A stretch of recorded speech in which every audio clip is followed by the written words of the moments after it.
morning, gentlemen. Morning. I've got Hey, Game good Warden morning. here, Levi Thompson, and Corey Bohannon. Hmm. And gentlemen, how was your day today so far? Been going pretty good. Very Good, good. good, I'm beautiful so day. glad that y'all are here to help out. We're going to talk about the voter safety coming up for this year, 2025.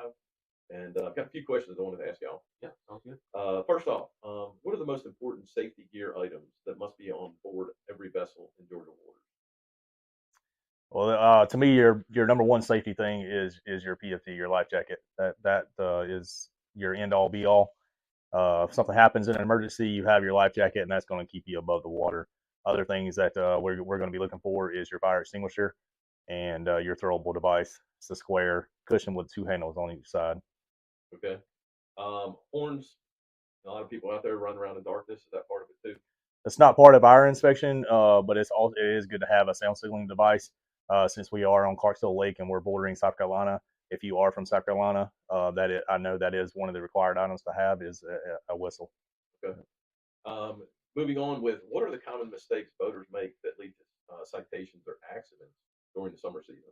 I think one of the biggest things that we see on a day-to-day basis is failure to obey regulatory markers. Those are going to be your white buoys markers with the orange lettering on them. They're going to say one of three things. They're either going to say slow, no wake.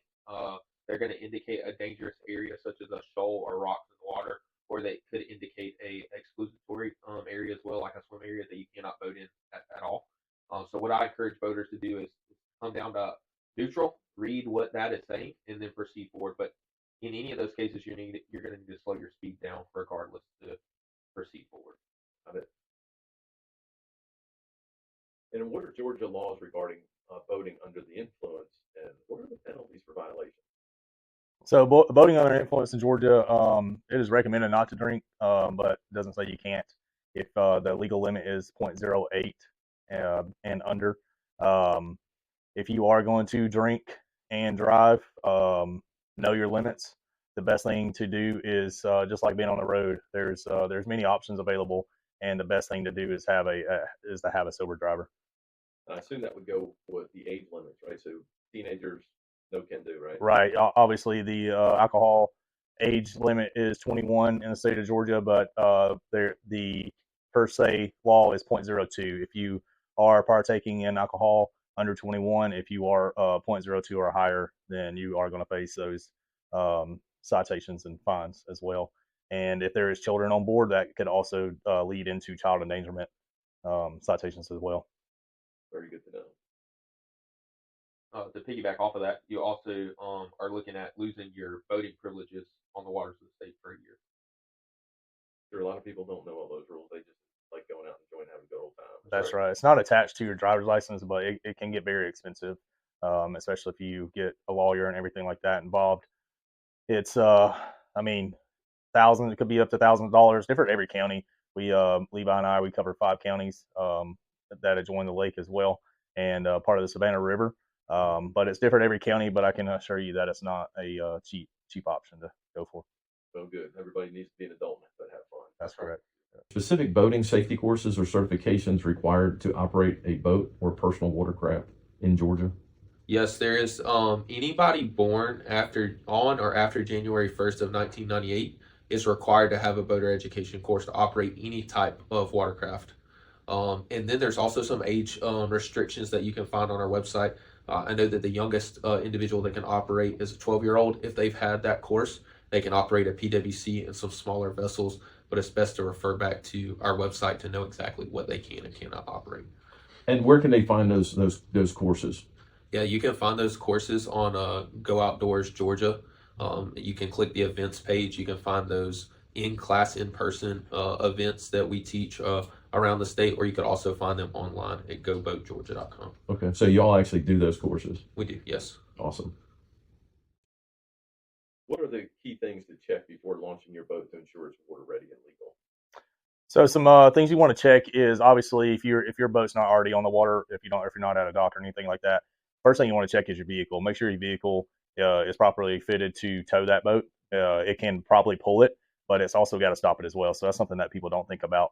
A lot of things to also check is your straps. Make sure they're not dry rotted or anything like that, having excessive rips and tears or anything. Make sure you have a safety chain on your winch and for the front of your boat and have some straps to the stern of your boat. Also, check your lights. Make sure your lights are working properly before you leave to your destination. Also, once you get to the ramp, park your boat at a designated area to prepare your boat. Don't sit at the ramp and be courteous to everybody else. And once you do, don't forget your plug. Always have a plug. Always have a backup plug. That your boat, you can find yourself in trouble real quick if you forget the plug. And then, just like everything else, just make sure you got enough safety equipment for everybody that you're going to have on board for that day. Like I said, that's your fire extinguisher, your throwable device, and a life jacket for everybody. Make sure it's properly fitting. If you're taking kids and adults, make sure you have kids life jackets as well, and then the appropriate number of life jackets for adults. Yeah, the plug is always a good one. That's right. What should boaters do if they encounter severe weather or lightning while on the water? One of the biggest things that you need to do is to look at the radar, look at the weather before you ever go out on the water. If there is a chance of severe thunderstorms, unfortunately, it's probably just not the best idea to go out and boat that day. But there are those circumstances where we get those blow up quick thunderstorms. I would just encourage everybody to try to seek shelter. Maybe you get your boat to land close by if there's a dock or a open space somewhere that you can be sheltered from that storm. I think that's always the best thing. And then always make sure in those circumstances that everybody is putting a PFD on, because you just never know what might happen. If the winds get strong, that water's going to start to wake pretty bad, and it's going to become a little turbulent out there. Are there certain times or areas on Georgia lakes or rivers where speed restrictions? When you say with speed restrictions, like Levi was talking about earlier, our regulatory markers under your bridges and stuff like that, your swim areas, all that. If you just read those markers, they're going to tell you exactly what to do. And just like Levi said, all these markers are going to require you to slow down anyways and come to an idle speed.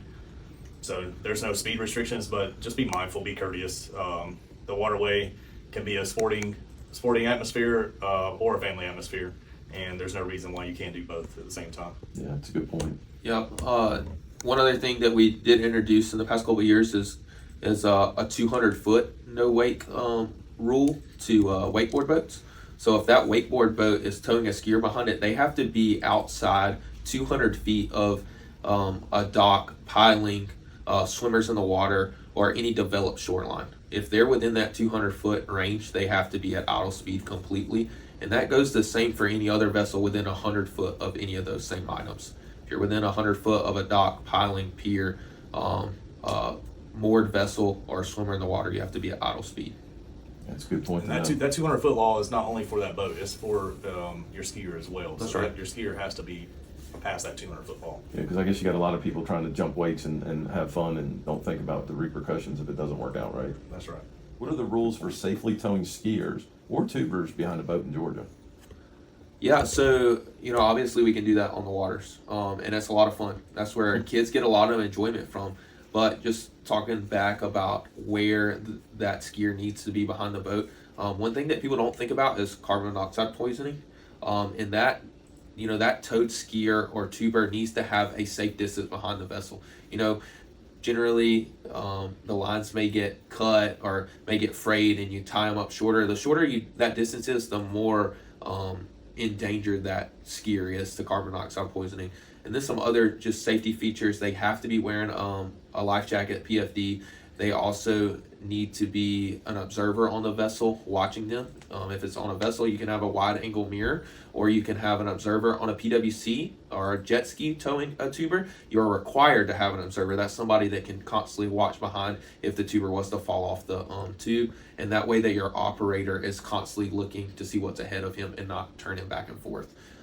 Another thing is that at sunset, those tubes have to come in, and we cannot be pulling any tubers or skiers behind the vessel at that point in time. And then for the audience, tell them what PFD is. Yeah, that's a life jacket. That's Personal flotation device, personal right? flotation device. Yeah, Okay. That's exactly what that is. And what steps should boaters take to prevent the spread of aquatic invasive species between Georgia lakes and rivers? The best thing you can do if you find yourself traveling from waterway to waterway is just wash your boat down. Make sure there's no any debris or anything like that hanging from your trailer, your boat, your engine, mainly your engine at the bottom of your boat and your prop. That's where you're going to catch all that stuff. We talk about a lot of zebra mussels and stuff like that during boater ed. Just make sure there's, like I said, just take a good look over everything, and especially your trailer. It can be very quick. Your things can get snag on your trailer as you're backing your boat in or pulling it out. So just look at those and just spray it down. It's the best thing you can do. Has that become a problem lately in the last couple of years? Invasive species. We've seen a little bit of it, but really our biggest, you can kind of touch on zebra mussels. Hydrilla is our biggest issue, especially in this area, Clarksville Lake. Cory did a lot of work to get that out of the lake. And we just want to make sure that that's not brought back into the water because of how much money is spent on getting rid of that hydrilla. A lot of people don't know all the efforts that go into that. That's right. And what's the proper protocol if your boat is involved in an accident or you witness a boating emergency on the water? So first thing, if you witness a boating emergency, get to that person and see what kind of help they need. Unfortunately, even if you have a fire extinguisher on your vessel and the vessel might be on fire, it's not guaranteed that that fire extinguisher is going to work properly. So get to them, see what kind of help they need, and the first thing that needs to happen is call 911. Your local dispatch will get in touch with us and get us on scene as quickly as possible, and we'll see what we can do to get you taken care of. Do you find a lot of issues, especially around July 4th and the holidays when a lot of people are boating at night? Yeah, one big thing is your nav lights, right? Your red and green and your all-around white light. We got to make sure that those are operational before we go out on the water. Make sure that they're working when you put that boat in the water, so that way you're good for later in the evening. And then there's some of those circumstances where they're not working at dark and they were working earlier in the day. One thing that we do is we keep some glow sticks on board with us. We keep a red one, a green one, and a white one with some zip ties, and you can affix those to your vessel to safely get you back to shore. That's not good for all night operation, but to make sure that you're not going to be in an incident getting back to the bank. That's a good idea. Good point. And something that we're seeing a lot also is these LED lights or docking lights on pontoons and stuff like that. Those lights are very bright, and a lot of times that what we're seeing is when those lights are on, they're drowning out your red and green light. So you're basically operating without a red and green light because the lights are so bright and drowning out. So those aren't driving lights like a car. Those are used for what they are, as docking lights to get you safely moored to where you need to go. You see a lot of that too, like the bow fishing rigs.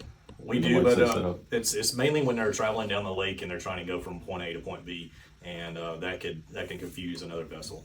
Levi, Cory, thank you very much for taking time out of your day and coming and speaking to us. I think this boater safety, getting ready for this season, is very important. Thank you very much for all the help and the work that you do for our community. Much appreciated. Sir, thank you for having us. Thank you for having us.